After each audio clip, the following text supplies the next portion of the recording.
Fala Danilo, tudo bem?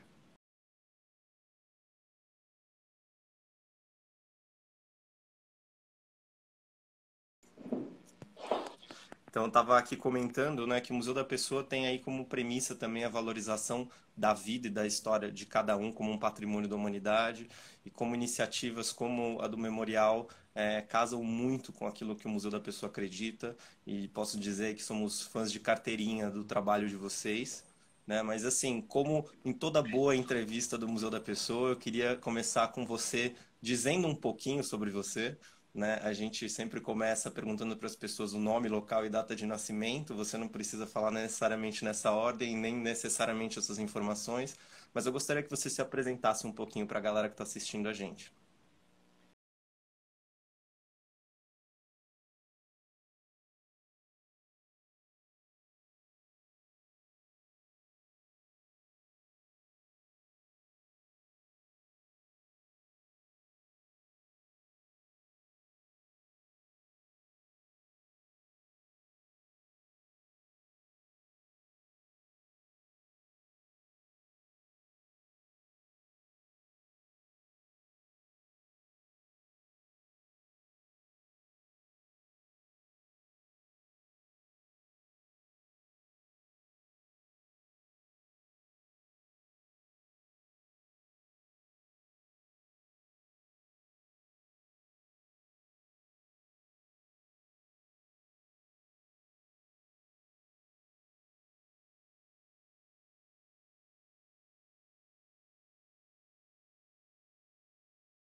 A gente sempre tem essa curiosidade quando a gente faz entrevistas pelo museu e mesmo de conversar com as pessoas levando em conta a nossa metodologia, de às vezes querer saber assim o dia da origem, né? Então, como é que se dá uma ideia como essa? Então, você acorda, você vê determinada notícia, aquilo te, enfim, instiga e aí de repente você cria.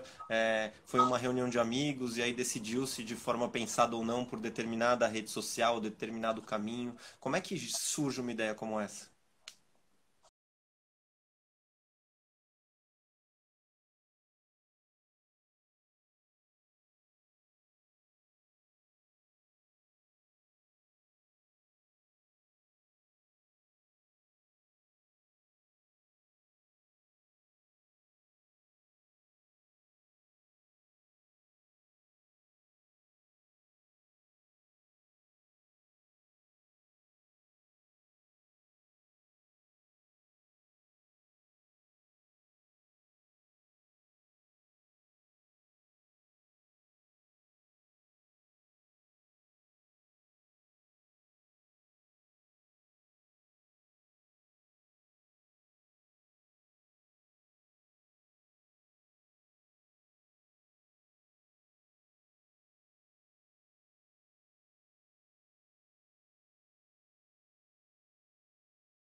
Ah, acho que agora melhorou.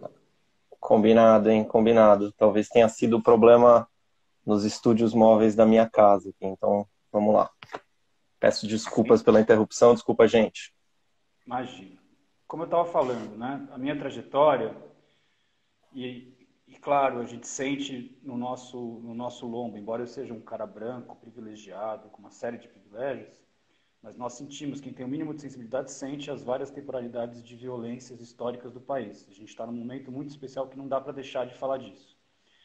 Mas eu falava da minha trajetória, o quanto eu já estava envolvido desde sempre, desde a história dos meus pais, de resistência à ditadura. E a partir do momento que eu atinei mais para as coisas da vida, especialmente pelo movimento hip hop, por tudo que as letras de rap retratam da violência contra a juventude negra, pobre, periférica, desde meados dos anos 80, passei também a me engajar, me solidarizar, me envolver com movimentos de familiares de vítimas de violência, de violações de direitos humanos diversas nas periferias do país. E já trabalhava com isso há muito tempo. Pois quando começou a pandemia, junto a algumas dessas pessoas, profissionais, psicólogos, assistentes sociais, familiares de vítimas, a gente já imaginava o que estava por vir e a gente tinha algum de lidar traumática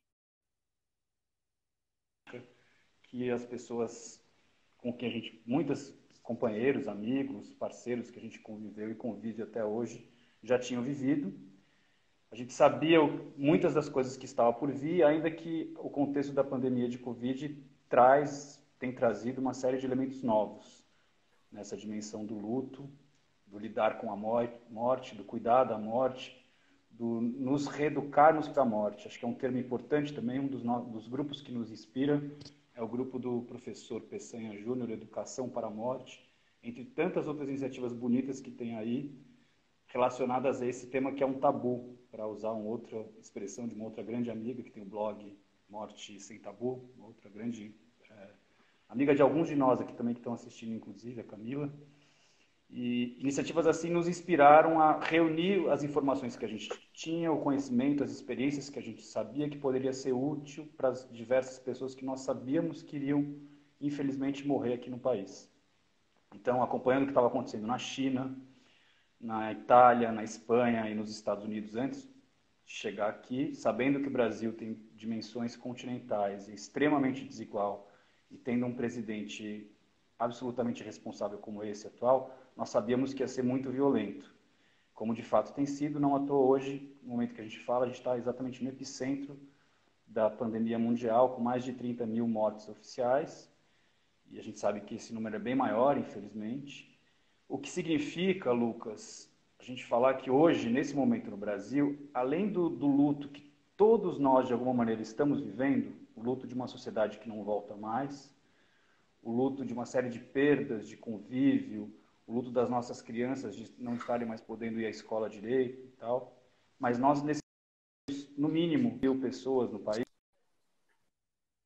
se a gente considerar que cada pessoa morta, 10 entes queridos devastados, temos cerca de 300 mil pessoas precisando de um apoio a um luto muito traumático.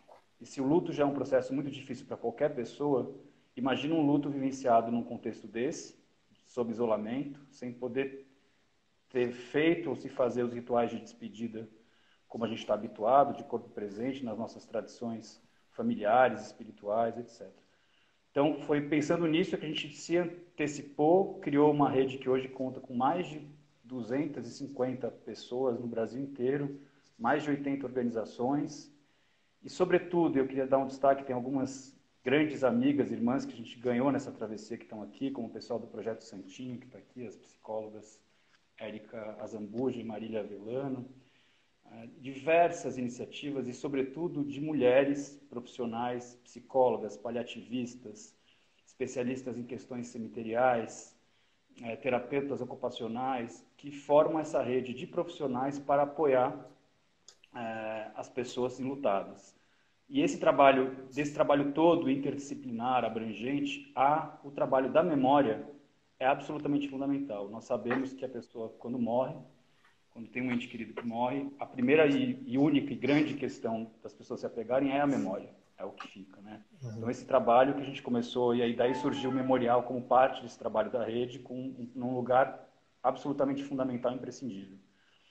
E deixa eu te fazer uma pergunta, como exatamente funciona a rede, né? Então, a gente tem ali a página de Facebook, onde as pessoas, os familiares, amigos, enfim, podem deixar suas mensagens, suas homenagens, mas fora isso, como funciona o trabalho da rede em si?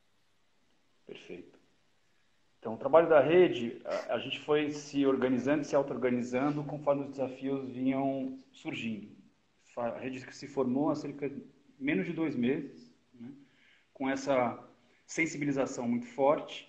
E eu sempre costumo dizer, infeliz e felizmente essa rede está se formando, é uma rede emergencial, independente, suprapartidária, sem qualquer vinculação político-partidária eleitoral. É uma rede também ecumênica que tem muitos religiosos de diversas religiões que fazem parte de um dos trabalhos importantes que a gente faz, é do conforto espiritual. Uma das nossas grandes inspirações para formar essa rede foi a figura do Dom Paulo Evaristo Arnes, que durante a ditadura teve um papel absolutamente fundamental para proteger as pessoas vitimadas da ditadura, também na redemocratização. E a frente interreligiosa Dom Paulo Evaristo Arnes faz parte fundamental na pessoa do Paulo Pedrini, foi um dos grandes, principais assessores do Dom Paulo no final da vida dele.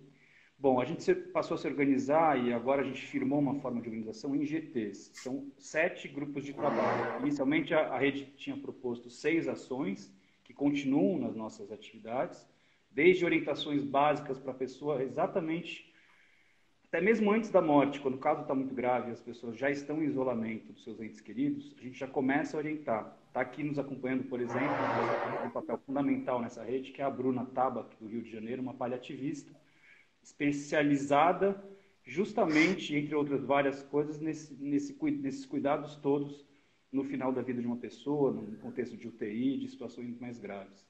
Então, desde essas orientações no final da doença, sobretudo, logo após a confirmação, a trágica, a infeliz confirmação do óbito, as orientações básicas ali, desde a notificação e a garantia do atestado de óbito, a notificação de morte por Covid ou por suspeita de Covid, apoio nos trâmites burocráticos, até um trabalho de acolhimento, que a gente tem chamado na nossa rede de um mutirão de acolhimentos diversos e um repertório de cuidados e autocuidados com as pessoas enlutadas, dentre os quais o trabalho dos memoriais.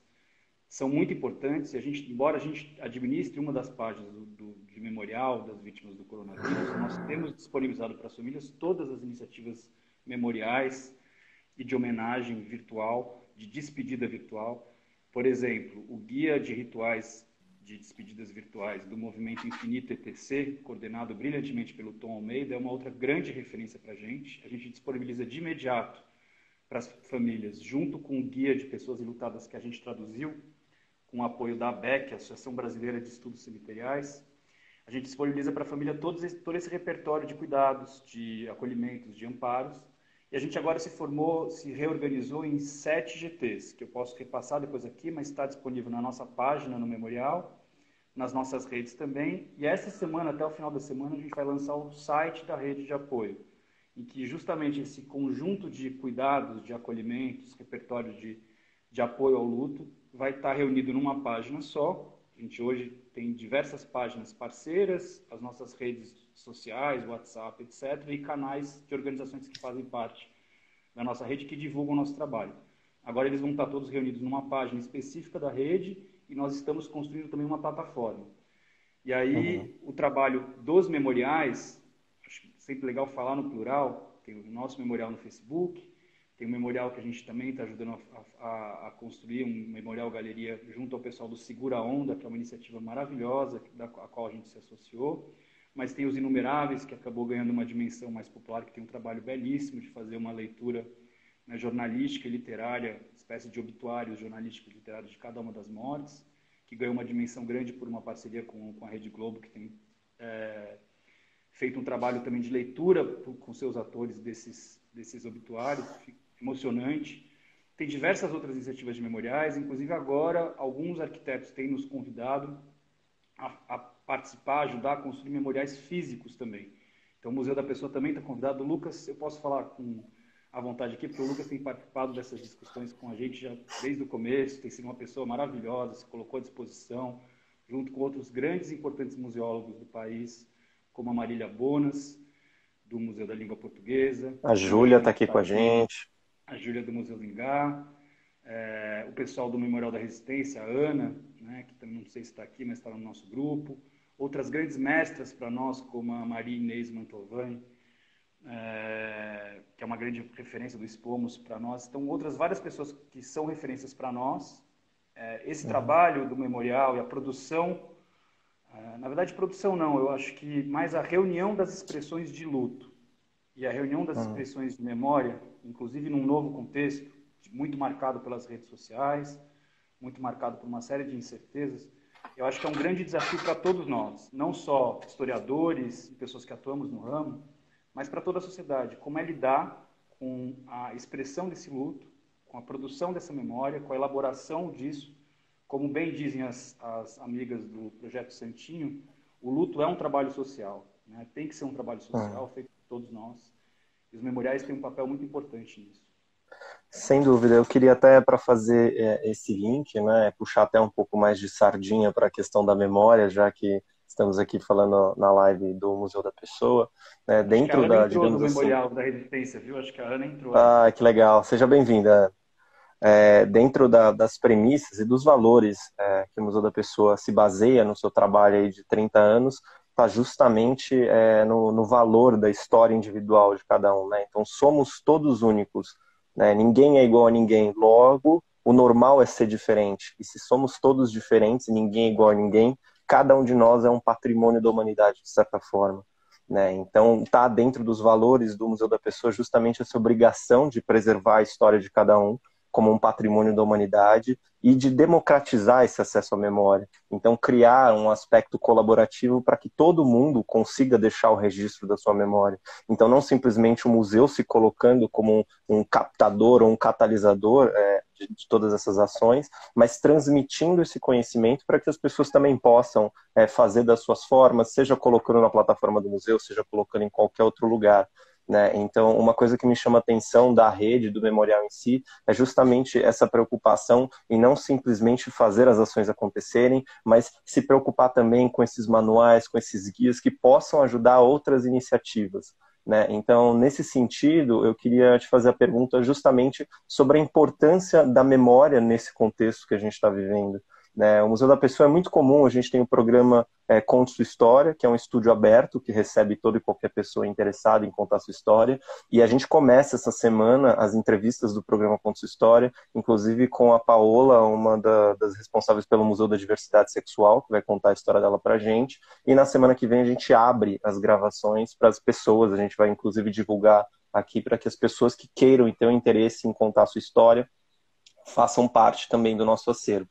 Então, existe essa preocupação com o registro. É muito comum que as pessoas nos procurem para ir atrás de entrevistas de familiares. Então, por exemplo, o meu avô já é falecido e ele deu entrevista para o museu em 2011, 2012, se eu não me engano. E vira e mexe, eu volto à história do meu avô, inclusive para prestar uma homenagem, ou de repente para passar algum trecho dessa história para algum familiar e relembrar momentos do meu avô. Então, a importância de se ter esse registro de memória, não só como uma importância de história coletiva, né, no âmbito macro, mas também a história da própria família e a importância dessas memórias para as pessoas que convivem com essas pessoas. Então, já falei demais, mas justamente para mostrar esse link e como as coisas estão ligadas nesse sentido, mas eu queria ouvir um pouquinho de você sobre a importância da memória dentro desse contexto e por que é um memorial, né, no caso, e não alguma outra ação, por exemplo, como Inumeráveis também, que é maravilhosa.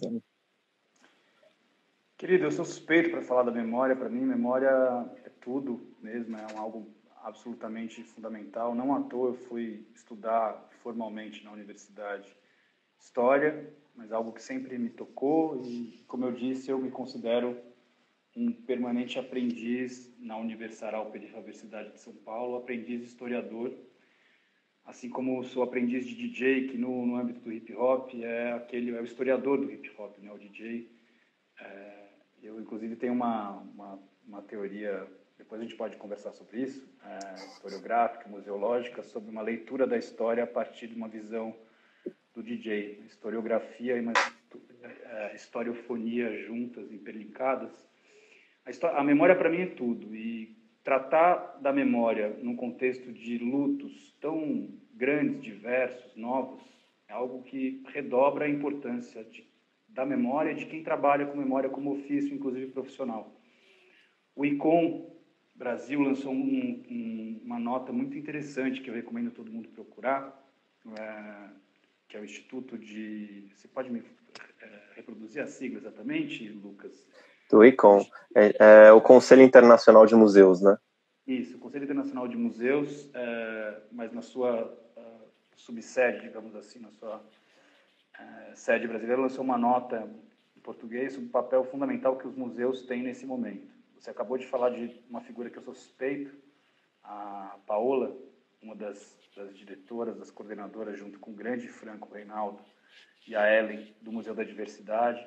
Elas, minhas amigas, mestras, eu trabalho com elas há muito tempo. Enfim, tem feito um trabalho muito importante. Lançaram um projeto chamado Quarentena, que está agora no ar, que eu recomendo todo mundo conhecer. Acho que todos nós, Lucas, temos um papel imprescindível nesse momento de resgatar justamente a importância da memória e da história num país que está acostumado a soterrar as memórias. Um país que está acostumado e vinha se acostumando a lidar com a produção de memória, com a produção da história, com um descaso muito grande. Inclusive, animado, digamos assim, ou excitado, estimulado por essa lógica das redes sociais, de uma disputa eufórica e escandalosa, dos escândalos a todo dia, que são tão estridentes como voláteis. E aí, você fazer um trabalho de memória mais profundo, eu acho que é algo imprescindível. Eu li recentemente, aliás, foi do começo dessa nova conversa aqui entre a gente da Rede do Memorial com você, Lucas, um trabalho que vocês fizeram, e vários dos trabalhos que vocês fazem eu acompanho há muito tempo, a equipe de vocês eu tenho um carinho muito grande. Já falei para ti da Carol Misorelli, de outros parceiros em comum. Atualmente, saber que a Anne Alves está por aí, que o Alisson, que são parceiros do Saraus, estão na equipe de vocês, é algo que redobra o meu respeito, o meu carinho. E eu falei para você, li uma entrevista recente que vocês fizeram com Saloma Salomão, lá da Zona Sul, e que é uma dessas figuras, assim como a Helena Silvestre. Estou falando dos dois porque eles têm feito algumas coisas juntos recentemente. A Helena participou de uma live comigo e ela falava muito disso, da importância de espaços, de trabalhos em que os oprimidos, fundamentalmente, possam e devam contar as suas próprias histórias pessoais, familiares, quando for o caso, e, sobretudo, coletivas. O Saraus, o hip-hop e as várias iniciativas de memória sérias, como as que vocês têm no Museu da Pessoa, como é o Museu da Diversidade Sexual que a gente está falando aqui, e como a gente humildemente tem se proposto nesse momento, a gente quer justamente pensar junto, estar junto, fazer criar repertórios, costurar mutirões, mesmo estando em plena catástrofe, para elaborar isso, para reunir condições de se poder falar sobre o que está acontecendo, elaborar conjuntamente essa dor, esse momento da história que é a grande esquina da história da nossa geração, das nossas vidas, né? E a gente não cometeu os erros que as gerações anteriores fizeram no país e que, de alguma forma, criaram as condições para que excrescências políticas como essas que a gente vê atualmente pudessem prosperar. Então, não à toa, um país que não fez o seu acerto de contas com o que foi o genocídio indígena, o que foi o sequestro e genocídio africano aqui no Brasil, o que foi a violência da ditadura civil-militar, o que tem sido a violência sistemática, racista, policial, institucional no período democrático contra a população negra desse país. Quantos João Pedros, quantos Amarildos, quantas Ágatas terão mais que morrer? E a gente nem sequer, às vezes, contar essa história. E agora, de novo, a gente está no meio de um genocídio viral que se sobrepõe aos demais genocídios. A gente está exatamente vivendo isso nesse momento, né? O mundo inteiro se levantando contra a violência racial, a violência policial, e a gente vivendo isso tudo e mais um genocídio viral que também tem incidido mais contra a população pobre, negra e periférica. E norte-nordestina, não à toa os estados do norte e nordeste têm sofrido mais com essa pandemia. E a gente tem visto isso no nosso memorial, no nosso trabalho cotidiano, o quanto as mortes foram cada vez mais escurecendo, empretecendo, ficando mais norte-nordestinas, tendo um sotaque mais de mulheres, que é quem tem mais sofrido com essa pandemia. E agora a gente se aproxima de provavelmente um novo genocídio indígena também, né, com o vírus chegando próximo às regiões de garimpo, enfim. Isso é uma coisa importante, Lucas, da gente pontuar aqui. A nossa memória, ela tem cor, ela tem lado, ela tem posicionamento político, ela não é uma memória pasteurizada, não é a memória pela memória, não é a memória para ser estetizada por ninguém. A gente respeita todas as iniciativas de memória que são respeitosas com as pessoas que estão enlutadas, que são alvo ou fruto ou protagonistas, sujeitos da memória diversa. Nós respeitamos todas as iniciativas que fazem esse trabalho com cuidado, com respeito, com sensibilidade, com beleza. Agora, a nossa iniciativa enquanto rede de apoio às famílias, pelo compromisso humano com as pessoas que estão sendo vitimadas cotidianamente, a gente está aqui conversando, provavelmente vai sair o novo saldo de mortes oficiais de hoje, acima de 600, 700 pessoas oficialmente, né? Isso significa, por dia, mais pessoas mortas do que foram os números oficiais de mortos da ditadura civil-militar, por dia. A gente sabe que a ditadura matou mais pessoas, mas oficialmente são cerca de 500 pessoas mortas. Isso se ampliou com a Comissão da Verdade para se conseguiu fazer um trabalho, alguma coisa, levantar o que se matou de indígenas, mas não se conseguiu apurar o que os esquadrões da morte mataram à vera nas periferias do país. Mas, de toda forma, o número oficial consagrado, ainda hoje, 40 anos depois, é cerca de 500 pessoas mortas brutalmente por aquela ditadura. Os crimes de maio de 2006, que acabaram de completar 14 anos, foi uma das origens do movimento Mães de Maio, que eu colaborei durante muito tempo e sigo absolutamente próximo, solidário. Durante 10 dias, agentes policiais, enfim, agentes do Estado mataram mais de 500 pessoas aqui no estado de São Paulo, 10 dias. Foi algo gravíssimo, foi chamado o revide, a resposta do Estado diante do chamado ataques do PCC. Mas foram mortos centenas de jovens periféricos, mais de 90% homens, jovens, negros, enfim. Nós estamos... E Danilo, deixa eu só para pegar esse gancho, como é para a rede, como é para o memorial atuar nesse contexto de, enfim, número de mortes que aumentam todos os dias, número de casos que pulam, enfim, milhares todos os dias. Então, como é para a rede conseguir dar conta disso tudo, né?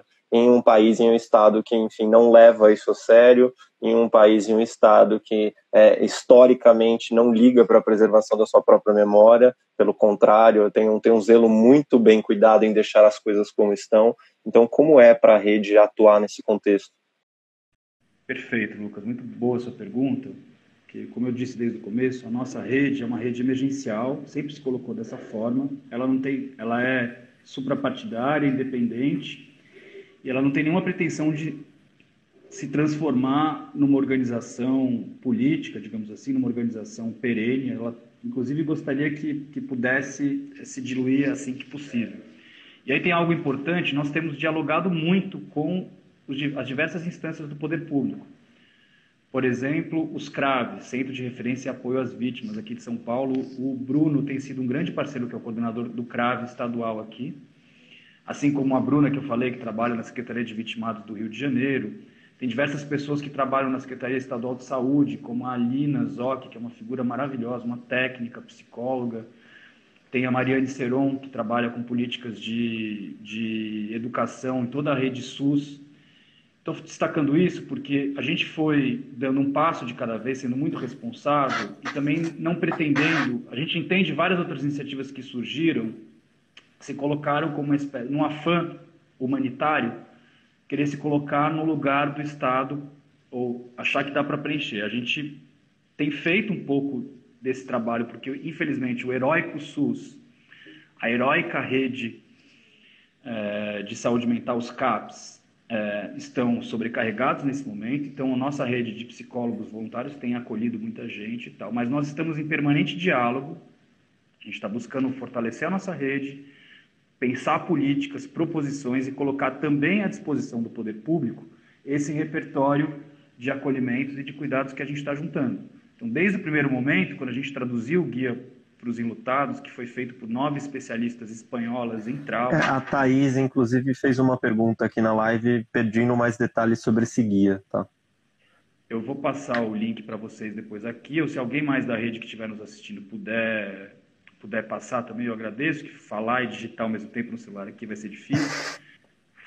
É um dos guias que a gente está colocando à disposição, chama Guia para Pessoas que Perderam Seus Entes Queridos em Tempo de Covid, feito por 9 especialistas espanholas, que a gente traduziu numa parceria da rede com os pessoal do Segura Onda e da ABEC, que também faz parte da rede, Associação Brasileira dos Estudos Cemiteriais. Então, a gente tem, desde o primeiro momento, conforme a tragédia, a catástrofe vinha avançando, a gente vai se colocando questões e se organizando para nos anteciparmos e amenizarmos os problemas de quem está sofrendo essa dor devastadora.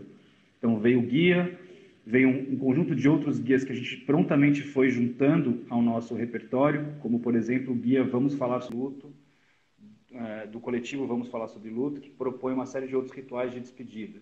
Teve um guia recente, maravilhoso, feito pela equipe da deputada estadual Marina Hello, da rede, sobre especificamente o luto para crianças e adolescentes. Nós prontamente colocamos no nosso repertório também.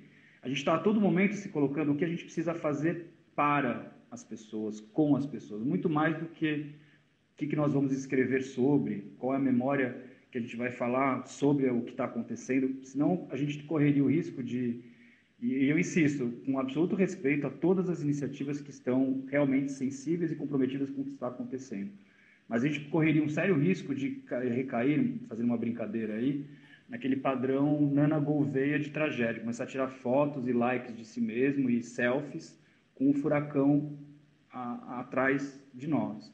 Então, o memorial ele é parte da rede, o trabalho da rede de apoio, esse acolhimento, essa solidariedade é a nossa essência fundamental.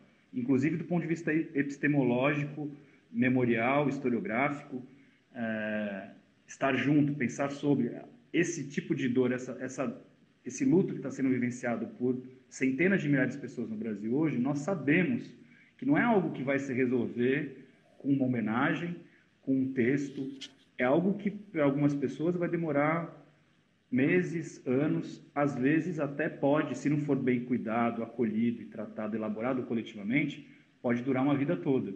Quantos familiares, ex-presos, perseguidos políticos da ditadura, até hoje vivem uma ferida profunda nas suas almas, né, e das suas famílias. Quantas famílias de vítimas da violência durante o período democrático, da mesma forma, vivem traumas e dificuldades profundas que têm o racismo como algo absolutamente essencial, cortante. Nós estamos começando a viver um outro ciclo desse, que precisa de um cuidado profundo, psicossocial, solidariedade, de acolhimento, e também a memória precisa ser pautada em relação a isso, né? E falando justamente de todo esse cuidado que vocês têm e da amplitude das ações da rede, eu queria até só pontuar aqui, não é nem por questão de divulgação, mas eu sei que tem vários profissionais de museus que estão assistindo a gente agora e pessoas atreladas a diversas outras redes. Então, para entender que o auxílio à rede de apoio pode vir de diversas maneiras, né? Então, o contato com o Museu da Pessoa inicialmente veio de pessoas próximas, mas a gente se colocou à disposição, e reforço aqui isso, não é nenhum segredo para a gente, mas justamente porque o Museu da Pessoa tem uma metodologia específica de atuação, né, desenvolvida, uma sistematização das suas ações desses 30 anos, que é justamente formas das pessoas se apropriarem dos registros da sua memória, coletarem esses registros, se apropriarem deles para disseminá-los ou preservá-los.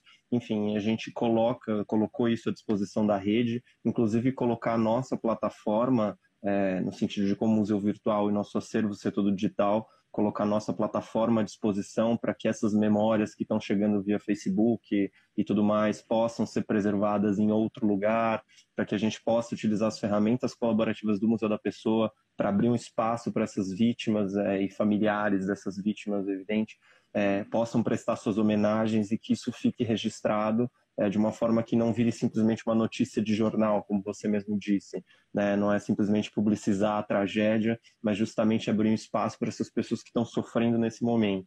Então, acho que da mesma forma que o Museu da Pessoa se colocou humildemente à disposição, acho que a gente pode pensar, e as pessoas que estão assistindo essa live, de diversas outras formas do que eu faço pode contribuir neste momento para essa rede. Né? Muito tem sido dito sobre o papel dos museus nesse contexto de pandemia. Na semana passada eu participei de um podcast do Memorial da República, justamente falando sobre o papel dos museus neste momento de questionamento do valor da democracia, né? Então, como a gente se coloca com relação a pautas como a pandemia, pautas como a ajuda humanitária. Então, a gente está nesse momento de se rediscutir, se reinventar, perceber o seu papel, aí falando no caso dos museus. Então, eu convido todas essas instituições, não sei se você me permite, mas agora eu já fiz, Daniel. Então, para que conheçam o trabalho do Memorial, conheçam o trabalho da rede e que se coloquem também à disposição, né? A gente sempre acha que a gente precisa de muita coisa para poder ajudar alguém, quando na verdade qualquer ação mínima que a gente faça já contribui muito. Então, se você puder falar também um pouco sobre isso. Lucas, querido, na verdade, eu achei que você fosse dar um passo além de convidar as pessoas para conhecer o trabalho do Memorial e da rede, está todo mundo mais convidado, inclusive todo mundo convidado a se integrar, chegar junto, vai ser muito bem acolhido e muito bem-vindo por toda a rapaziada. Tem várias pessoas que estão aqui que são da nossa rede também. Mas eu acho que você foi das pessoas que desde o começo dessa história a gente conversou muito, assim como a Marília Bonas, como a Júlia Pereira, que está aqui do Museu do Ingá, como a Elisiana, da Associação Brasileira de Estudos Cemiteriais, a Ana Pato, que eu acho que entrou, segue aí. Tem aqui a Érica ou a Marília Velano, não sei qual das duas está, pelo Santinho 2020, que acabaram de relançar, eu diria assim, porque desde o começo eles já estavam fazendo um memorial, um inventário de pessoas que morreram nesse processo, nesse período. Um trabalho absolutamente lindo, delicado, consistente, que é também um novo memorial. E hoje mesmo saiu uma matéria, a gente postou na página do nosso memorial, dando esse devido nome ao trabalho do Projeto Santinho. E tem tantos outros. Nós estamos em contato permanente com Edson Pavone, que é um dos coordenadores dos Inumeráveis. Tem o pessoal do Relicário, que é um outro memorial que fez obras artísticas, inclusive artes plásticas para as pessoas, para mulheres que morreram nessa pandemia. E a gente já vinha pensando, a gente já fez um primeiro convite a todas as iniciativas de memoriais e historiadores que estão pensando nesse contexto, de conversarmos mais, estarmos mais juntos e nos colaborarmos entre si. A gente está falando de algo, né, Lucas, que é a maior esquina da nossa geração, o maior desafio da nossa geração, enquanto cidadãos e cidadãs, enquanto seres humanos, enquanto historiadores também, quem trabalha com historiografia, quem trabalha com museologia. Então, convidar todo mundo, a gente tem um grupo que tem já reunido algumas dessas pessoas, iniciativas memoriais, historiográficas ou historiofônicas, ou abordagem histórica que for, sobre esse período. É um desafio, não sei se é a Indrica, por exemplo, que é a professora da Unila, que está na nossa rede, está aqui também. Tem a professora Letícia, da Universidade de Pelotas, no Rio Grande do Sul. Todos nós que trabalhamos com história, como museologia, a gente está se perguntando como tem sido, primeiro, as expressões de memória, as expressões de luto nesse momento, como elas se dão, por quais plataformas, em quais níveis de elaboração, e a produção de memória, no sentido mais profundo, né, e de historiografia sobre esse período, é a elaboração das nossas próprias vidas, do rumo das nossas próprias vidas, da nossa geração. Então, a gente precisa colocar essa questão, aprofundar em colaboração, em comunhão, esse desafio, que é um desafio para a gente elaborar o nosso próprio passado e presente para qualquer possibilidade de futuro mais digno, mais humano, menos violento, que possa ter e há de ter, né? Então, convidar todo mundo que está aqui, que trabalha com historiografia, com museologia, a conhecer essas iniciativas todas, não só a nossa, né? Tem o Santinho que está aí, tem as várias que eu citei, os Inumeráveis e tantos mais, e a gente está mais junto. Quem sabe nesse grupo de Zap que a gente já tem, Lucas, essas pessoas que chegarem podem procurar o Lucas ou a mim, e a gente integrar nesse grupo e criar um grande grupo de discussão, de reflexão, de produção de conhecimento, de novas epistemologias sobre esse período, sobre essa memória viva que vai ser recontada e reinventada e atualizada a cada momento, que é a própria elaboração da nossa vida. Uhum. E é isso, né? Dentro desse novo contexto, desse contexto da museologia social, se tem uma coisa que a gente tem que estar muito atento e tem que se dedicar cada vez mais é justamente para trazer para dentro dessas instituições, né? Não só abrir suas portas, mas trazer a comunidade, trazer a sociedade para dentro das discussões, né? Não simplesmente fazer exposições ou fazer ações pensando em determinado contexto ou determinado público, mas construir junto com esse público as ações que o também representem, né? Então eu acho que isso é algo louvável dentro da rede, de chamar tantas pessoas diferentes para a discussão e cada vez mais pessoas para dentro dessa discussão. Maravilhoso. Denise, eu vou pedir para vocês, interessados mais para a gente canalizar um espaço, Danilo, se você puder passar um contato, já temos alguns profissionais, inclusive, aí de museus querendo somar junto conosco, então se você puder passar esses contatos todos. Vou escrever aqui o Zap, que fica mais fácil. Legal. Enquanto isso, eu vou aproveitar para fazer um jabá dos próximos encontros, tudo bem? Antes da gente se despedir. Perfeito. Mas a gente está justamente com essa live chamada Museu Conversa, em que semanalmente a gente vai trazer profissionais, trazer especialistas, trazer, na verdade, discussão para dentro do Museu da Pessoa, né? Então, somos um museu de histórias de vida e eu tenho o privilégio de, estando à frente da direção de museologia, poder comentar que o Museu da Pessoa é um museu que me permite falar sobre qualquer coisa, já que, enfim, falar da história de vida e falar da humanidade de cada um é algo que compreende um universo de possibilidades. E nesse contexto de pandemia, nesse contexto bastante difícil, o museu tem se preocupado muito e tentado não adaptar a sua programação, mas construir uma programação pensando no que está rolando. A gente tem algumas ações específicas, a gente está com parcerias e construindo novas parcerias, então se ideias surgirem também aqui dentro desse grupo, a gente se coloca à disposição.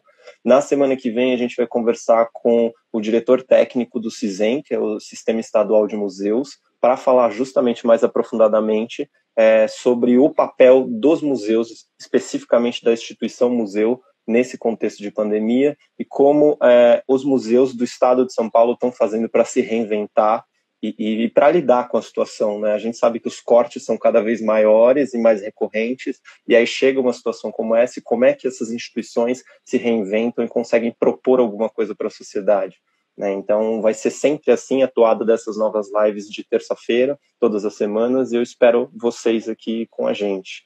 E Danilo, eu queria que você dissesse aí algumas palavras finais e desde já queria agradecer muito a sua colaboração, a sua participação. Conte com o Museu da Pessoa, conte comigo e estamos juntos aí para esses desafios todos que virão. Querido, eu aqui queria agradecer a você, a toda a equipe, né, a Anne, o Alisson, o Pedro Carioca, toda a rapaziada, não vou citar todos os nomes, o pessoal que passou historicamente pelo Museu da Pessoa também, que eu já tive contato, a Carol Misurelli, todos vocês pelo trabalho brilhante que vocês fazem, que é uma das referências para nós. E queria, sobretudo, agradecer a todas e a todos e a todes que fazem parte da nossa rede, alguns deles que estão aqui.